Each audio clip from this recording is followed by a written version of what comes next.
Sneakers and Cleats, the podcast. Welcome back to another edition of the Sneakers and Cleats podcast. It is Thursday, August.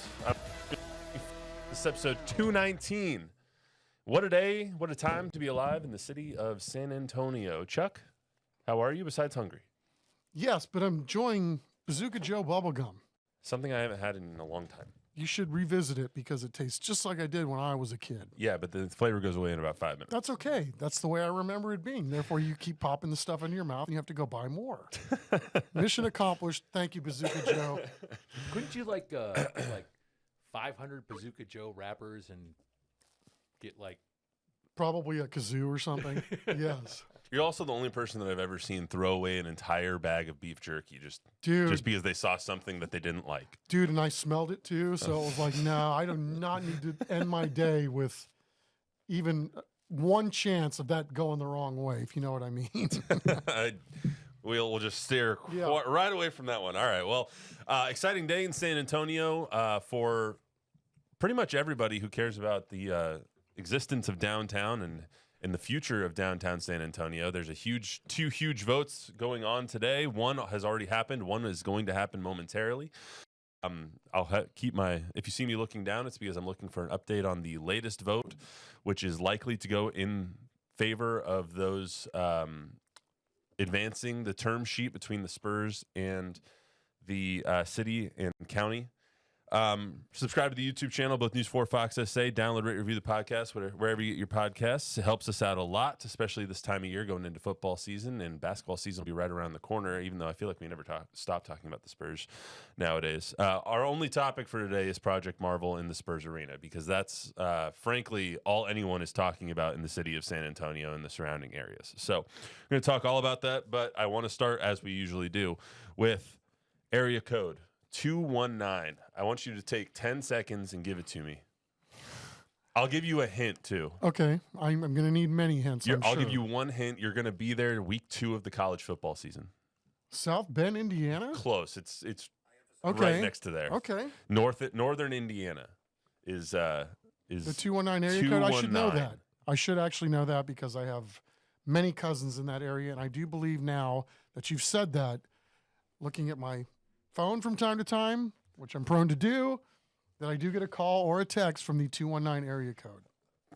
I don't think I've ever gotten a call from a 219 area code. But Tom Guerrero's in the house. You should have known that too. Hello, Tommy. Tom, can you let me know when they pass the vote, please? Thank you. Appreciate it. I figured that, Bob, you would have known the area code 219 because that's pretty close to. It's kind of close to Cleveland. Is it? Yeah. I had no idea. Yeah, It's northern Indiana. Yeah, Indiana and then Ohio. They're right next to each other. Right next to each You other? know that? Can you believe that? Who knew?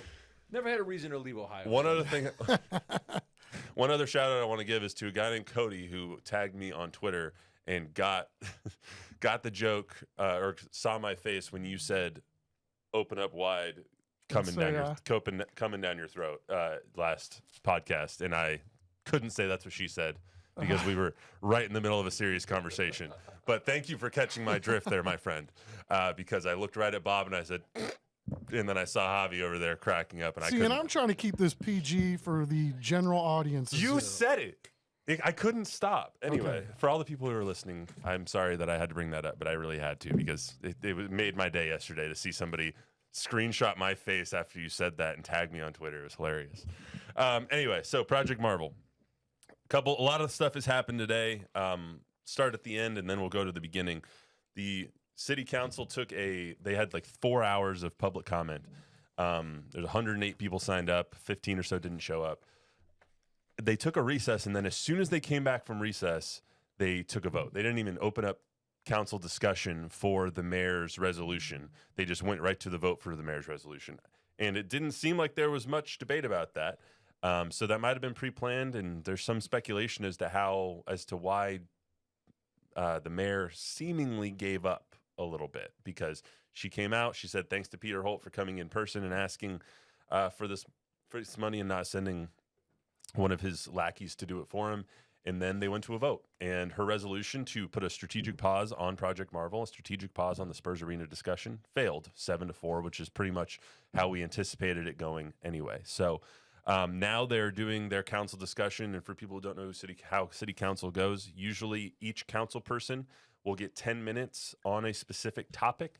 Now that they're on number 5, which is the term sheet, and to move forward with it, each council person is taking their full 10 minutes, as you would anticipate. Then the mayor will get 10 minutes. If anyone wants to argue or bicker or do whatever they're going to do, they're going to do that, and then they're going to vote. The vote is likely going to be 7-4 in favor of moving forward with the term sheet. So let's go to the beginning of today. That's where we're at now. Let's go to the beginning of the day when the meeting kind of started with some fireworks, and you were listening to that before you went to the Fall premiere. Fall premiere. Thank you. I've been listening to it all day, and I feel like my eyes have glazed over. But it was interesting, and it is interesting, especially right at the beginning when the mayor was, for lack of a better term, trying to corner the Spurs owner, Peter J. Holt, into saying yes or no. Are you in favor of an independent analysis, another independent economic analysis? And she asked him that like 3 times. He kept saying what he was going to say. He wasn't going to answer that question specifically with a yes or no answer. And so this is kind of what happened. You can go ahead and play that one, Javi. I'm going to try just one more time. Just kind of yes or no, Mr. Holt. Is there an opposition to us seeking an independent economic study and allowing us additional time to engage with our constituents? Just yes or no, please. I'm going to try one more time again. There's ample information that shows.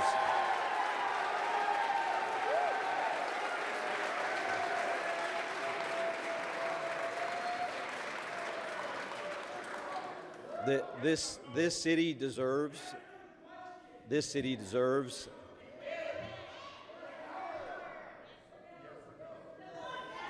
Order, please, order. This city deserves an urban core that we are proud of, that is unifying, that's accessible, and that makes San Antonio world-class, continues San Antonio's progress to be a world-class destination, and we're willing to invest billions of dollars into that. Thank you. So it was unclear at the beginning. There was 2 contingents of people in city council today, people who wanted it, people who didn't want it. And so it's unclear who was cheering when he started answering. We do know that it was a larger contingent of people that were there supporting it than not supporting it. However, when it came to the public comment, more people spoke against moving forward with the term sheet more people spoke in terms of or in favor of the pause than in terms of moving forward with the term sheet, is how I should say that.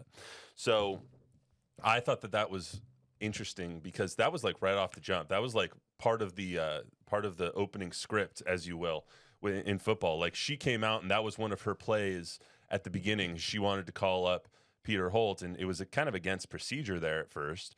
And then she had to do all these procedural things to get Peter Holt up there to talk about it. But what did you kind of make of the beginning of that? Because it seemed like she was coming out guns fire and trying to get an answer. Well, I mean, I think, she asked a fair question, and obviously they didn't feel comfortable. The Spurs didn't. Peter J. Holt didn't feel comfortable answering directly the question. I mean, I'm sure the Spurs feel like they've already basically done the research on what the project is going to beget, and they've already got, all this money that they're going to invest in the project. So, interesting exchange for sure. And I think there were some other tete-a-tetes that were fascinating as well.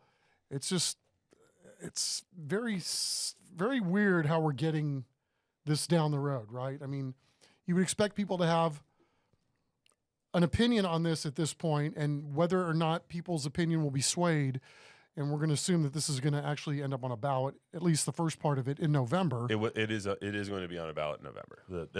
The county venue taxes. Everything that I'm hearing is they may have as many as 9 votes when they get ready for this. So, it looks like there's more things going on behind the scenes in terms of trying to work the room and sway people's votes one way or the other in terms of the votes that matter at this particular juncture.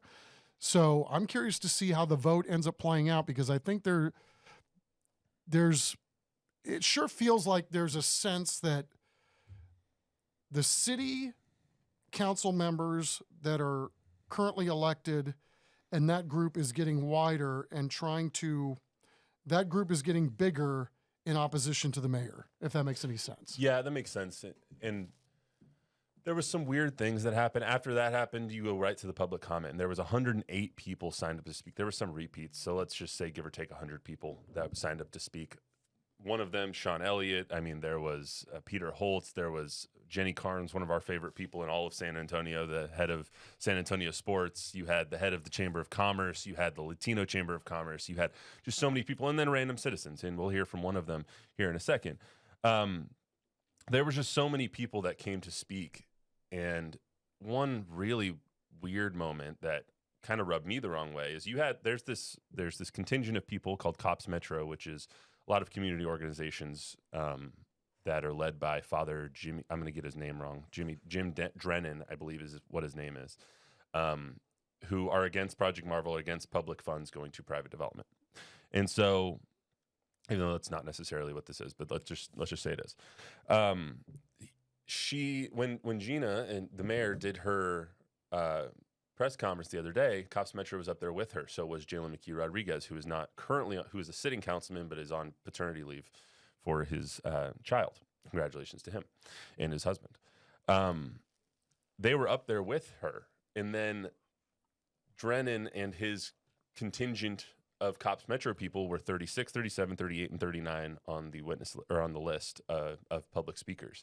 Somehow, they went up 15th, 16th, 17th, and 18th. I don't know how that happened, but Gina's the mayor is the one that's doing the calling of people, and she went completely out of order to get them up there early. And that was a little peculiar to me, especially seeing as that she was up there with them the other day, and somehow they skip an hour ahead in this line of people. So I just thought that was kind of crazy as well, as far as the public comment aspect of this goes. Yeah, I mean, I think there were some people up there that made some valid points, and there's some people up there. Obviously, this is a passion for them, right? That they would come out and give of their time and make their case. It's just, some of this is, I don't really know how much is theater at this point. I mean, it's a non-binding agreement, right? So it doesn't mean that things can't change between now and whatever that ballot's going to look like in November. It's a non-binding agreement. So, the fact that you've pretty much, I think it's pretty much assumed that they're going to get the votes to move to the next phase of this. There's some of this, I don't know how much of this is just redundancy at this point. I mean, there were the theatrics yesterday, where the mayor went down and the project people were down making their cases for this. And, when you start trying to grab microphones from people, and I don't know if that's the way that I would necessarily handle it. In fact, I know that's not the way I would handle it. I mean, if people have a right to make their case one way or the other. And, obviously nobody is suppressing opposition to the project at this point. So I'm curious to see where the vote goes, and then see if there's any other strategic maneuvers by either party, I should say, going against this Javier, going forward. I'm going to go to Sean next. Sean Elliott Sound. So Sean and the contingent of Spurs brass that were there. I mean, Brian Wright was there. R.C. Buford was there. Sean was there. Peter Holt was there. Like, anybody who has any affiliation, it felt like, with the Spurs was in that room today. And Sean gave an outstanding speech, as you would assume that Sean Elliott would do, because he is just that kind of guy. And so I wanted to play it in full just because I thought it was very eloquently said. So let's go ahead and hear from Sean Elliott, and then we'll hear from a couple of people on the other side of it. Motion carried. I'm Sean Elliott, obviously. I've been a proud member of the San Antonio community and a Spurs employee for over 35 years. I was drafted here in 1989 by the San Antonio Spurs, and I was a young man who knew nothing about the city. And I quickly learned when I got here how much the people of San Antonio meant to the San Antonio Spurs and how much the Spurs meant to the people. I was constantly sent out by the Spurs to countless schools across this city to encourage kids to excel in the classroom, to respect your teachers, to stay away from drugs and gangs, and to stay in school. The Spurs have always been an instrument for bigger things, to build up San Antonio. A bunch of commenters are letting us know it. And that spirit continues today, whether it's visiting wounded warriors, fixing playgrounds, speaking to students in school, leading Tom wants charitable Chuck as mayor. functions and events for the less fortunate, especially during the holiday season. Spurs players past and present have never been more active in the community than they are today. I have friends and colleagues across the NBA, the NFL, and Major League Baseball, and I can say without hesitation that no other professional sports franchise engages the community like the San Antonio Spurs do.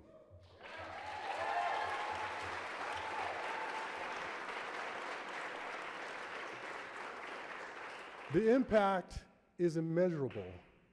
And there's a reason that so many of us stay here. David Robinson, Tim Duncan, Manu Ginobili, Tony Parker, George the Iceman Gervin. They're all legends. They could live anywhere they want, but they laid down roots right here in San Antonio. And I did too, because there's a special bond here between the team, the city, and its people. It's special. But it's not just about basketball. Over the last 3 decades, I've watched San Antonio grow into one of the most dynamic, diverse, and welcoming cities in the entire nation.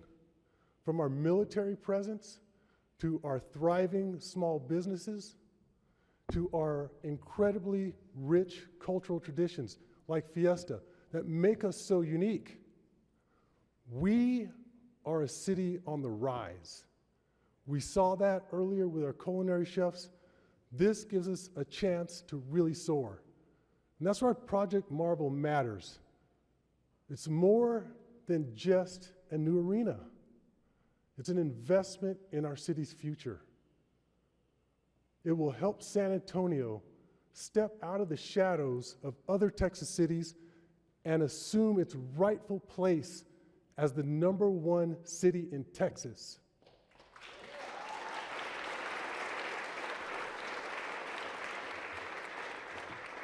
It's obvious that I love this city.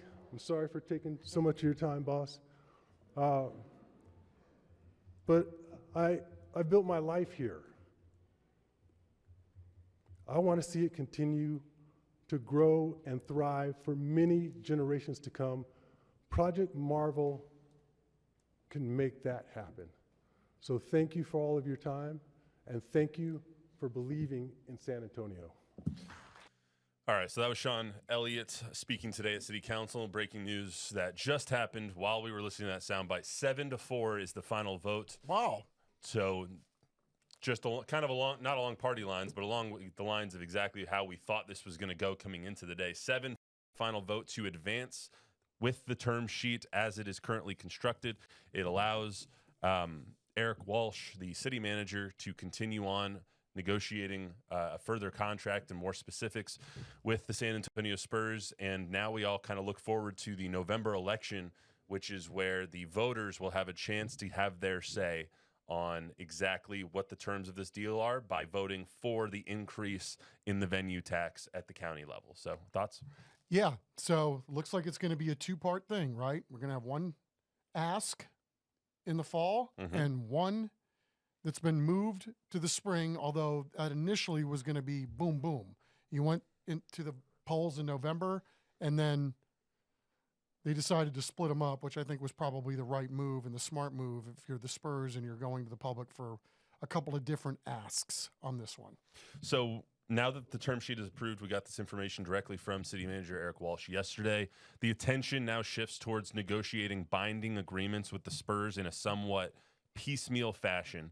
The development will not be one giant contract. It'll basically be several smaller contracts addressing various things. We also learned today the city will not be spending their own money on a public awareness campaign, but the Spurs are going to be doing that campaign. Bobby Perez, the counsel, the attorney for the Spurs, said during council discussion today when they were discussing the resolution that as soon as tomorrow, they're going to be reaching out to council offices and figuring out, okay, when are you guys having community meetings? When can we come talk to your constituents? When can we do all of these things to start getting the word out about exactly what the terms of this deal are? Now that it's approved, now that we know exactly what the terms are of this deal, we can kind of start discussing, okay, now we kind of know what the public is going to be voting on. So, Yes, I think what's fascinating for me, what I found out over the last 24 hours, and I guess Trish DeBerry was the one that said this first, maybe, but I heard it from a completely different source. And I don't know if we're talking about the same bits of information coming from the same source on this one. But, you know, I think the concern of the mayor, she's spoken loudly about this, is why the rush? And the way I understand it now is that if you wait 6 months further down the road based on inflation, possible tariffs, whatever that may look like, the overall price tag of this entire project could go up $80 million every 6 months they wait. So in that regard, that would make sense, to me at least, as to why there's such a push to get this done and get this done as quickly as possible. give me one. React to what Sean said. I'm looking for the. We just got a statement from Peter J. Holt. I'm trying to get that out real quick. So, what did you think of what Sean said when he spoke to the council, to the mayor, and to the public? Really. Well, I think, if there's really one spur that I think that a lot of people almost instantly identify with, it's Sean, right? I mean, easily the guy that's been the most engaged with not only Spurs fans, but people across the spectrum in this town since he set foot here, right? Always the guy, if you need him to do something, anything, he was the guy and always is the guy that's ready to step up and fill the void, no matter what it is. I mean, back in the day, whether it was reviewing CDs for us once a week, no matter what genre, and doing a great job with that, or, some of the things that he said, going to field days, speaking on behalf of the franchise today. So when he says it, I think that it matters. It resonates with a lot of people because, again, he said one thing in there that the team is engaged publicly as much as they ever have been. I think on an individual basis, you can make that argument, but it's not like it was when Dave and Manu and Tony and Tim were, that era of guys, and maybe the group before them too, was, they had to be more engaging. Every contract in the NBA once upon a time said you had to have one community event per month to honor your contract. So those don't exist anymore. Right. So not that Sean wouldn't have done it, I think, regardless of whether it's in a contract or not. I mean, he's still doing this kind of stuff. So I think when you hear him talk, he does. But I mean, again, he's not that Sean wouldn't do it anyway. Right, but he's, if you're looking at the logo of the Spurs, man, there's a chunk of that puzzle that's got his face on it, right? And he's an infinitely likable guy. And so when he's spreading the message that, hey, we want to get this, we want to move it forward, it's going to benefit everybody. I mean, I think that does make an impression on a lot of people. So we just got the statement from Peter J. Holt, the managing partner of the San Antonio Spurs and Entertainment. He says, quote, I'm going to jump around. This is a lengthy statement, but shocking how the statement came out so fast, too. Today's vote is an important step towards San Antonio. I want to thank the members of City Council, city staff, and county for their leadership, diligence, and collaboration in helping us reach this point. He goes over he summarizes what the Spurs will be contributing in this term sheet. He said there will be no impact on local residents' taxes, no money diverted from the city's general fund. Then he goes on to say, this will be a true public-private partnership. The arena will be publicly owned, funded by visitors, and built to revitalize our downtown, create jobs, and give future generations a place to celebrate together. Then he says he's looking forward to the November 4th vote, where he hopes that the citizens of San Antonio will vote yes on the raise of the venue tax, which is basically a tourism tax, which we learned today is 95 to 98% funded by visitors. Some of that, obviously, if you're doing staycations, rental cars, whatever, and you're a local resident, you will be paying into that as well. Bob, you got anything from people who are joining in? Thank you to everyone who told us the vote was 7-4. It was greatly appreciated, including Tom Guerrero. Yeah, we just had Ankle Breaker, too, said the mayor embarrassed herself and her credibility is damaged over the last week. Another comment was from Ray Trevino. He said, why rush? She is trying to do the right thing and make sure that the city doesn't get railroaded on this deal. When the city rushes, that's how mistakes happen. But I did want to bring up, there was one thing I wanted to bring up from one of the speakers during the day today was a UTSA professor, Haywen Sanders, said that there's problems with the economic study. He said the numbers don't add up and there's little information to back up the numbers that there was. What my real question is, like, let's just say that is a bad study or whatever. What does that actually mean? Like, what happens if those numbers are wrong? People smarter than I should answer that question. But what he said was that, the numbers didn't add up, and he's an economics professor at UTSA. I think he knows what he's talking about. But I don't know what happens if the numbers are wrong, but they also said there was an $18 billion impact that's going to happen from this entire development over 30 years. Like, what if it's wrong and it's only $14 billion? That's what I'm saying. Like, so it's still $14 billion, right? I mean, is there a way that the city, gets hurt by this somehow? I'm not sure how. Yeah.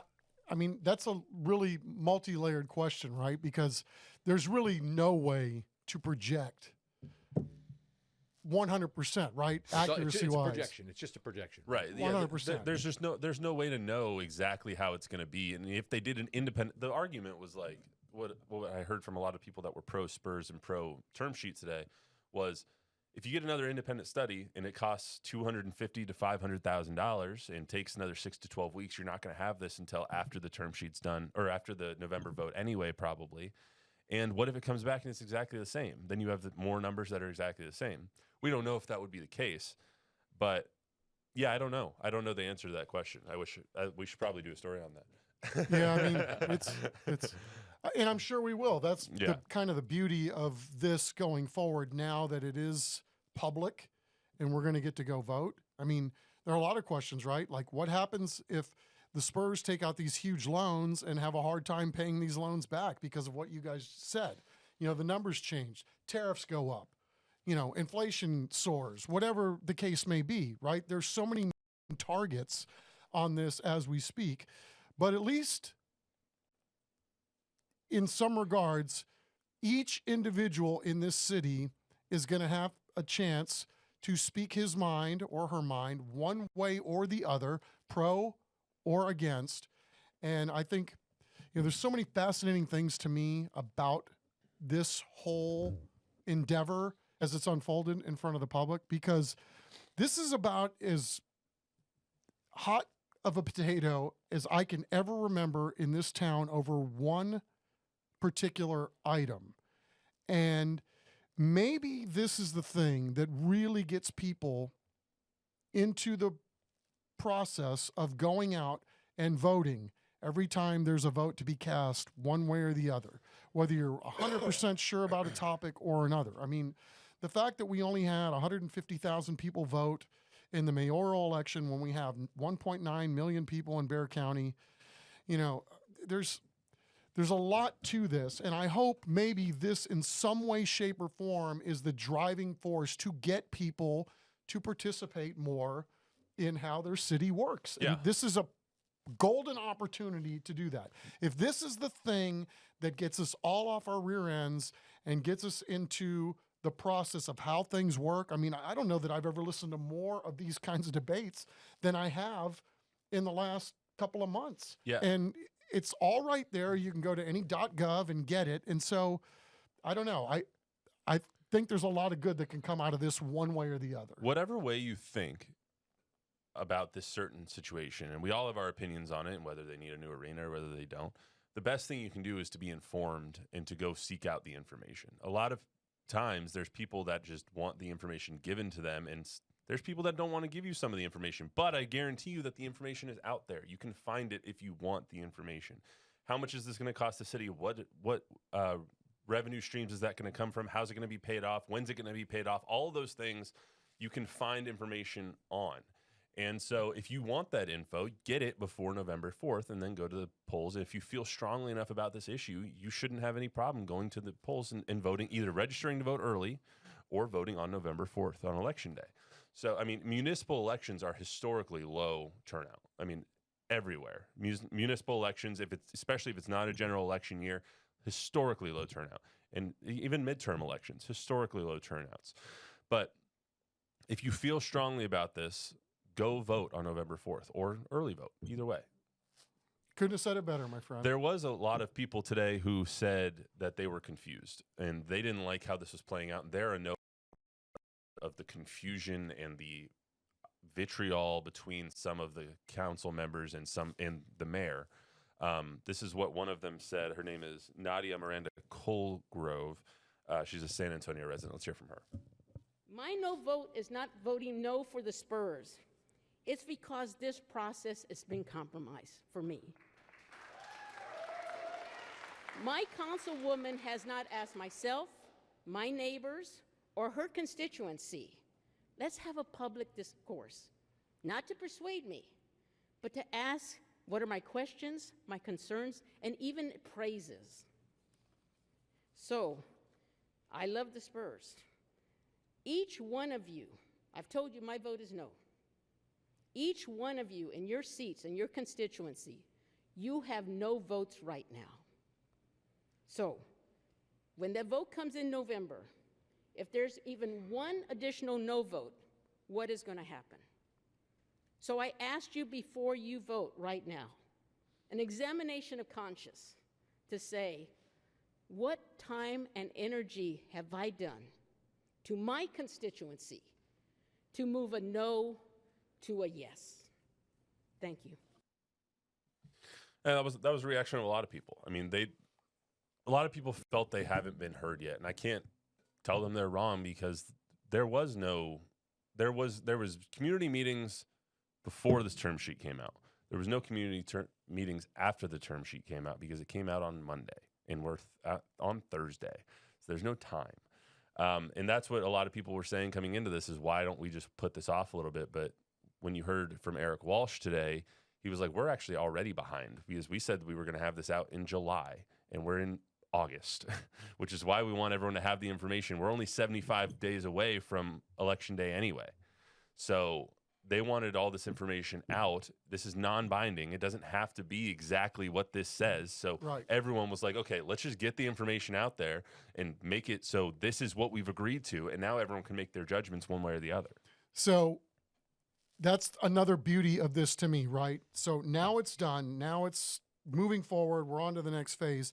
And you already talked about it. We should do a story on that, right? We should do a story on a bunch of stuff. And I think a lot of people will be doing those stories to help people make better informed opinions between now and when they go to the polls. You know, this doesn't feel like somebody running for office, obviously, right? I mean, I want to know every damn thing about it. Exactly. Right? And I think a lot of other people do too. And I think people's concerns are what they are. I mean, I have concerns as well. You know, there's some of this that seems a little foolhardy to me, you know, and how we're all going about this. But the bottom line is, you know, when you've got NDAs and stuff going on behind the scenes, you know, there's a reason why I think people's interest on this and there's a movement to try to figure out what exactly will I be voting for? How will this affect me? Not only in the pocketbook, if you're a visitor to our city on this particular run, by 0.25%. Right. But, you know, how is it going to affect me long term? You know, we've said this before, right? Looking at the models, which we don't know that even that's going to look like that, because I think you made that point, right, as we go forward. But who doesn't want that in their town? I do. But how do we get there? That's, I think, where we're at. Yeah, a question came in from Tasha Hicks. She says, does this vote cover Project Marvel in its entirety? No. Or just the Spurs portion? And maybe you could break down a little bit about what's the difference between Project Marvel and the Spurs Arena? So Spurs Arena is part of Project Marvel. Like whenever you're talking about the Spurs Arena, you're talking about Project Marvel tangentially. It's almost like every square is every rectangle is a square, but every square is not a rectangle. It's kind of like that. What, you know, like geometry jokes? Whenever I'm confused, I just try to bring it back to geometry. Yeah, I mean, I think of things weird, okay? Yeah. Anyway, so the Spurs Arena is part of Project Marvel. It's one of the 3 anchor projects of Project Marvel. You have the Alamo Dome, the Convention Center, and the Spurs Arena. So the Spurs Arena is the piece that is kind of wants to get done first. They want to get the Convention Center done as well. So the entire hemisphere area is going to be a big orange like this color cone for a long time, I'm going to guess. But Project Marvel as a whole is a $4 billion infrastructure plan that is the Alamo Dome, and it's a new hotel downtown, and it's a new school for UTSA, a new building for them down there, which I'm assuming that they're going to get kind of in exchange for giving the land to the ITC land, the Institute of Texas and Culture's land, to the cities that will now be leased to the Spurs. But that's part of that. UTSA is involved in this. There's so many different parties. They're going to redo the courthouse down there. Wood building? Yeah, the wood. Yeah, they're going to redo the courthouse down there for another concert venue, which is going to be a 3,000 to 4,000 person concert venue. And so, Project Marvel is the entire 15-year, $4 billion plan.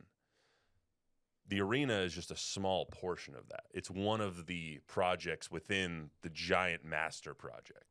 So, and that's the best way I can kind of describe that. Is That's I think good. No, it's that's good. That's good. Thanks. I think it's one of the most consequential projects because you have the biggest, one of the biggest businesses in our area, one of 30 NBA teams, and you'll hear from Councilman Whyte here in a second, the best NBA team in our area.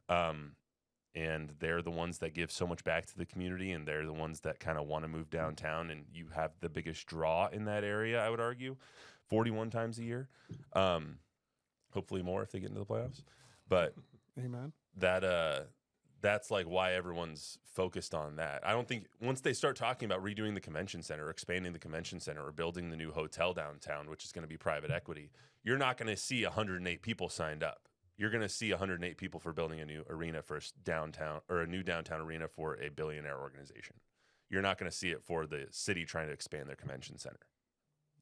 I mean, Well do said. you think so? I mean, Yeah, I mean, I think it goes back to the two asks of the public, right? This first one, we're going to call it what it is. It's essentially for the preponderance of it, as you pointed out, for the visitors. And then the second ask is going to be for the infrastructure around that, the roads, the streets, the bridges, all of that stuff. So I thought Jeff Webster made a really good point today. You know, the way you're looking, the way I tend to look at these things, you know, it's, you know, we're under the assumption if you have the Alamo Dome, build it, they will come. You have the AT&T Center, build it, and they will come. This is a little different in that this is build it and we'll build it, because they're going to build all the stuff around that goes along with it. And, you know, so I think if you look at it from that layer or that prism, you know, they're going to have all that stuff that they're hoping would come to the east side when they built the AT&T Center, and likely the same with the Alamo Dome, that now they're going to take care of that aspect for their arena so that it's multi-purpose in some ways, and that it's a place to hang out, not just go watch a basketball. and that's what they mean by an anchor project. It's one of the things that once you build it, then you can continue with the rest of the development. You can continue with the apartments and the housing and the offices and the shopping, the brick and mortar stores and the restaurants. You can build all that stuff after you approve the anchor project that all of it's going to surround. You're not going to build all that around a parking lot. You're going to build all that around a thing that's going to draw 20,000 people a night into that area. And so that's what they mean by anchor project. There's one other thing that I thought was really, or a couple other things, but I'll be here all day if I just keep talking about this. That's all right. We're learning. One of the things that I thought was really interesting today was I had a huge question coming into this that I couldn't get a clear answer to the other day, which was how does the $489 million that the city's going to put in, at least what they're supposed to be putting in, how does it get paid back if the city just issues bonds in 2028 and they're taking on debt like that? They laid out exactly what percentages today is going to come from the project finance zone, what is going to come from the arena lease, what's going to come from the ground leases, what's going to come from the TERS, the Hemisphere TERS tax. So they kind of laid all of that out, and I thought that it was good that they had those answers, because I was like, okay, well, I've asked this question 4 times, and no one's giving me a freaking answer. Do they just not have it? Do they not know? They finally know that 52% is going to come from the TERS, the ground lease, and the stadium lease, and then 48% is going to come from that project finance zone, which can't be made or can't be used anywhere else. So that means the rest of that project finance zone money is going to go Alamo Dome and Convention Center, which is what they're looking to do anyway. The other thing was a lot of people were concerned that the $489 million that's going to be issued as debt from the city in 2028 as part of these bonds to pay for the arena, to help pay for the arena. They were worried that taking on that debt for the arena would hamper the city's ability to take out debt for infrastructure, take out debt for other things. City manager said that that's not something that'll happen either, in that it does not affect their ability to take out other debt and does not affect their credit rating. Two things that I was really confused about and wanted to know going into this as a concerned citizen of San Antonio. I wanted to know those answers, and I got both of those answers today, so that was good. Last thing I want to get to, last soundbite, is Marc Whyte. He's been kind of the one that's been leading the charge, not only for Project Marvel and moving forward with this, but kind of against Gina as well. They've been, if you were on Twitter at all over the last couple of days, you've probably seen him, like, I'm going to say pushing loosely. It's through no other, because I don't have another term for it, but he was kind of like moving her arm out of the way when she took the mic from him he didn't like push her, because it's not pushing, but he was like moving her arm while she took the mic at a public event that was supposed to be talking about the budget. She kind of commandeered that meeting as well to talk more about Project Marvel. So they've kind of been at odds at each other, and he had this to say at the meeting today. When we all talk about these economic analyses that we're looking for, I honestly do not believe What do you say? that there is an economic analysis out there that can truly value the San Antonio Spurs' worth to San Antonio. There's only 30 of these franchises in the United States of America. We happen to be lucky enough to have the best one.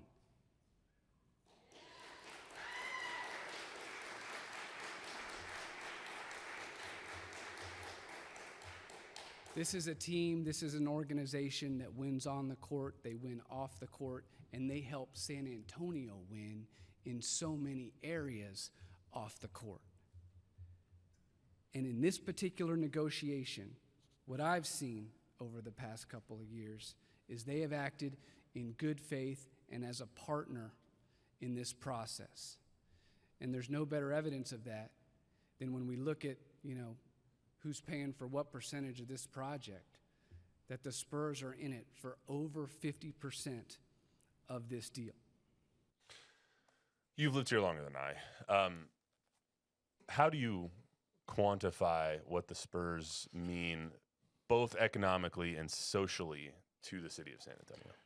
Well, we talk about this all the time, right? I mean, your pro sports teams are the front porch for your entire city, right? I mean, without the Spurs, and especially without the Spurs and a boatload of championships, I mean, I don't know. I mean, I think Marc Whyte is factual when he says what he says. I mean, you can't possibly measure that in terms of city recognition, right? I can't tell you how many times I've been on the road somewhere or at a sporting event in Timbuktu or wherever, and just to try to get the conversation and try to bring wherever I'm at and bring it a little bit back to San Antonio.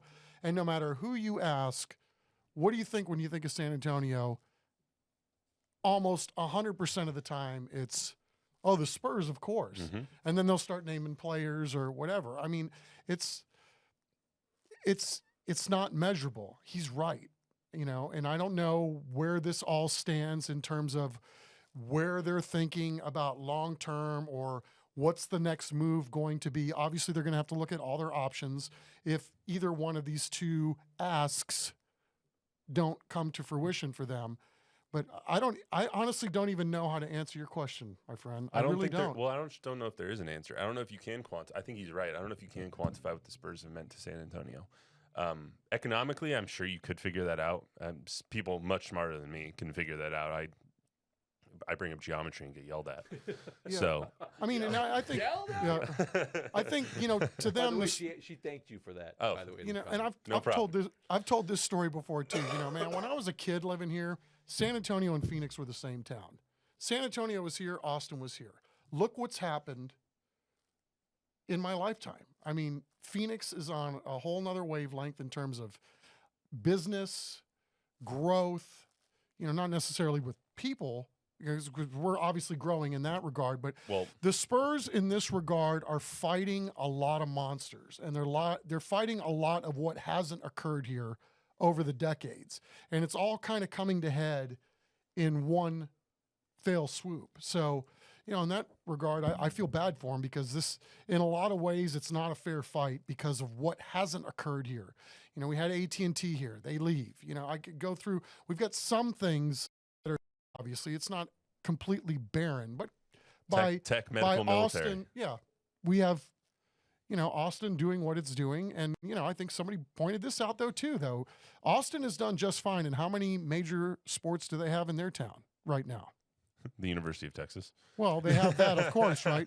Which goes to a bigger problem, Yeah, too, if you're talking about moving Austin, right? Exactly. I mean, are they going to give up the Moody Center for all those dates? I mean, this thing is so effing layered, right? Yeah. I mean, on so many levels, my head's about to pop, thinking about the possibilities of how this could spin off. So I'm as curious as anybody now. We've gone to another hurdle in this in terms of where the Spurs would like this to go, and obviously now the city leaders where they would like this to go. Now let's see what happens in November, and then we're going to know a lot more in November, right? If this first one passes, then we'll see. You've got another 6 months until May, till the next ask, which is, I would argue, a much bigger one and a much 100%. tougher sell. 100%. So let's go tell the stories, right? Spitball this thing into the 1,000 different ways that we can spitball it, and I'm sure we'll think of some between now and I'm sure I'll think of some as soon as we log off. Right.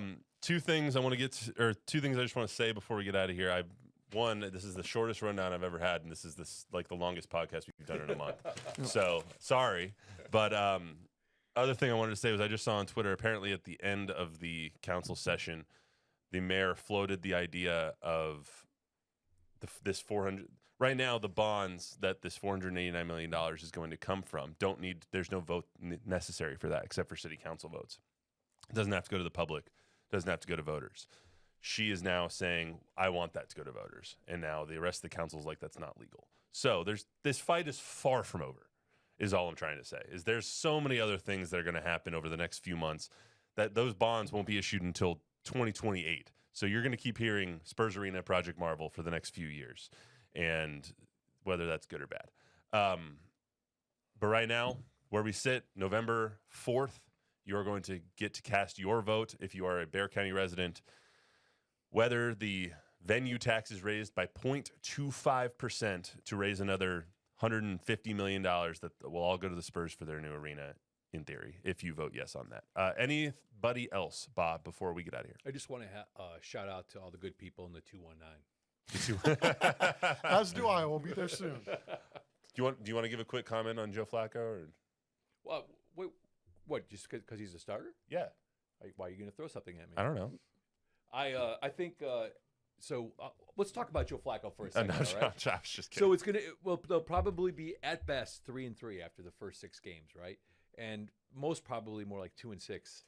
So Flacco will last through this first 6 games, then the fun will start. We'll see who's going to actually play. Sorry, I opened this can of worms. That's all we got for today on the Sneakers and Cleats podcast. Remember to download, rate, review, subscribe, give us a 5-star rating, tell a friend, tell an enemy. I did that without my sheet today. That's pretty impressive. I've only done this 219 times. We'll see you on Monday with more.